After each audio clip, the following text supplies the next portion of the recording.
There are 11 U.S. aircraft carriers operational right now. Each one costs $13 billion to build and $3 million a day to operate. Together, they project American military power across every ocean on Earth simultaneously. Out of 330 million Americans, fewer than 2,500 people are qualified to land a jet on one. You are about to become one of them. Here is how it happens. Level 1. The wetting. The catapult fires and your body absorbs 0 to 165 miles per hour in 2 seconds. You don't scream, you don't have time. Your vision tunnels, your chest compresses, and then you're airborne over the North Atlantic with nothing beneath you but 40 feet of gray steel and 3,000 feet of open water. You've trained for this moment for 4 years. It still almost kills you. You are an ensign. You have a call sign you didn't choose, a bunk you share with someone who snores, and a flight suit that still smells like the last guy. You make $42,000 a year before tax.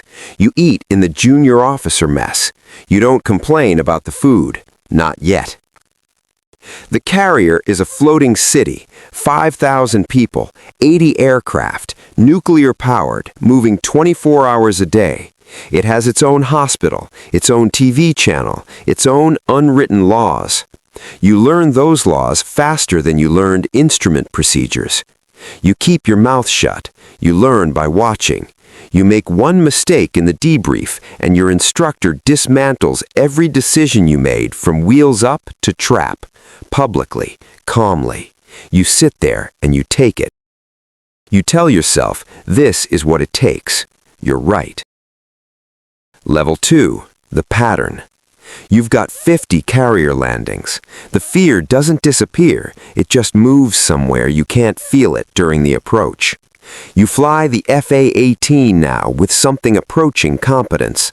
You know where the wires are. You know how the deck moves in a swell.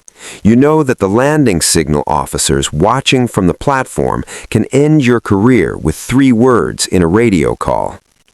At night, on approach, the carrier looks like a postage stamp floating in ink. No horizon, no reference, just you, the meatball, the lineup, the glide slope, and 33,000 pounds of aircraft descending at 700 feet per minute. You catch a 3-wire. You breathe. You're a lieutenant junior grade now. You have opinions you keep to yourself. You've watched a squadron mate get grounded for a substandard pass. You've watched another get quietly transferred after a maintenance disagreement with the CO. You understand that performance is the currency here, but not the only currency. Perception matters. Who likes you matters. Who trusts you matters. You file that away.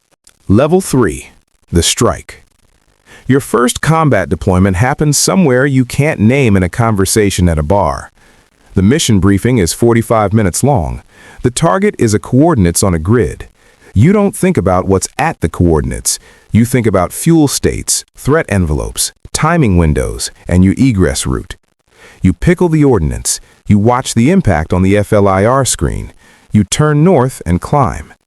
In the debrief, everyone speaks in technical language, circular error probable, BDA, secondary explosions, clean language for things that are not clean. You sleep 8 hours. The carrier moves to the next operating area. Something has changed in you, but you don't examine it. Examining it doesn't help the next mission. The mission is the thing. The mission is the container that holds everything you can't process. You earn a personal commendation. It goes in your service jacket. You wear your uniform at a port call in Bahrain, and someone buys you a drink and calls you a hero. You smile and accept the drink. You don't feel like a hero. You don't feel like the opposite either. You feel calibrated. Level 4. The department head. Lieutenant Commander. You run the strike/fighter weapons department. You are responsible for 12 pilots, their currency, their qualifications, their performance reviews. You write fit reps that shape careers. You write one low ranking and a pilot loses their next promotion. You understand this power before you exercise it. You've stopped asking whether the system is fair. The system is the system. Your job is to operate inside it effectively. You brief the Admiral staff twice a week. You fly 15 hours a month and spend 40 hours a month in meetings. You have a stateroom to yourself now. It is 9 feet by 7 feet, and you consider it a luxury. Your marriage is functional. Your spouse has learned not to ask about deployment dates until the official message arrives. You've had the same conversation about missed birthdays so many times it no longer requires full sentences. You tell yourself this is temporary. It is not temporary. This is the job. You knew it was the job. You chose it anyway. Level 5, the XO, Executive Officer, second in command of the squadron. You are the enforcer. The CO sets the vision. You make the vision happen. When a junior officer fails a check ride, you're the one who sits across from them and tells them what it means. When a pilot shows up to a brief late, you are the consequence. Nobody tells you what it does to you running that role for 18 months, carrying the discipline function for 300 people, being the person who has to say the hard things so the CO stays clean. You become precise, economical, slightly cold. You don't intend it, the job requires it. Your call sign has been yours for a decade now. It has outgrown its origin story. People use it like a title. You trust 3 people: your CO, your maintenance officer, your wife, though less than you used to, and you know why. Level 6, the commanding officer. The change of command ceremony takes 11 minutes. You are now responsible for the lives of 300 sailors and officers, 12 aircraft worth $67 million each, and every decision made under your authority for the next 24 months. The weight doesn't arrive all at once. It settles in over the first week. By day 10, you wake at 0430 automatically. You have clearances that change what you know about operations in 3 different theaters. You sit in rooms where decisions are made that appear in newspapers 6 months later, attributed to unnamed sources. You fly less. You decide more. You are the last name on every report, every incident, every letter of commendation, every letter of reprimand. Your signature means something now that cannot be undone. A pilot in your squadron has a wire strike and eject safely. You sit with his wife in the family waiting room for 2 hours before the rescue confirmation arrives. You say nothing useful. You are simply present. That is the job, too. You stop explaining yourself to people who haven't done this. There are no words that translate it accurately. You've tried. Level 7, the CAG, Commander Air Group. You own the air wing. 9 squadrons, 70-plus aircraft. Every fixed wing and rotary asset on the boat belongs to you operationally. You brief the Admiral. You coordinate with the battle group. When the strike package launches, it launches on your authority. You have a staff. They anticipate your questions before you ask them.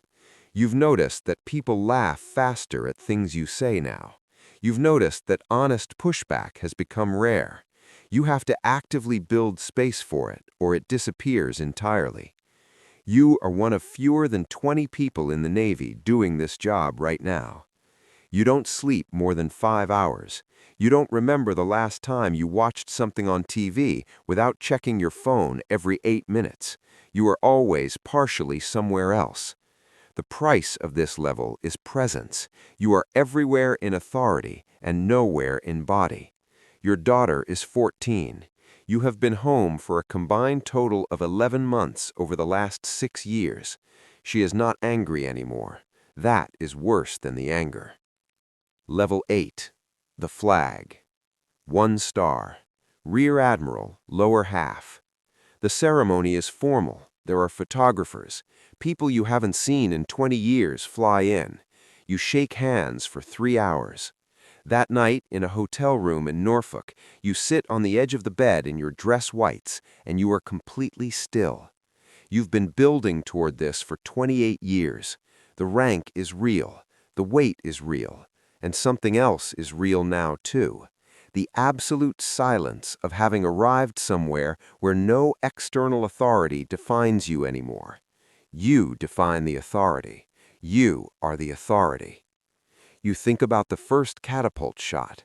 You think about how terrified you were, how you thought the fear would go away, how it never fully did, and how the fear was actually the useful part, the part that kept you precise. You don't feel that anymore. You feel responsible, enormous, continuous, structurally embedded responsibility. It is not fear. It is heavier than fear. You have staff officers who have never seen combat. You have peers who are running for Senate. You have adversaries you will never meet, but whose decisions shape your daily operations. You fly occasionally, in the jump seat, as a passenger in your own world. Somewhere below the flight deck, a new ensign is strapping in for his first cat shot. His hands are steady. His breathing is controlled. His training was excellent. He thinks he knows what this life is. He doesn't, but he will. Do not forget to subscribe, click the like button and the notification bell to stay tuned.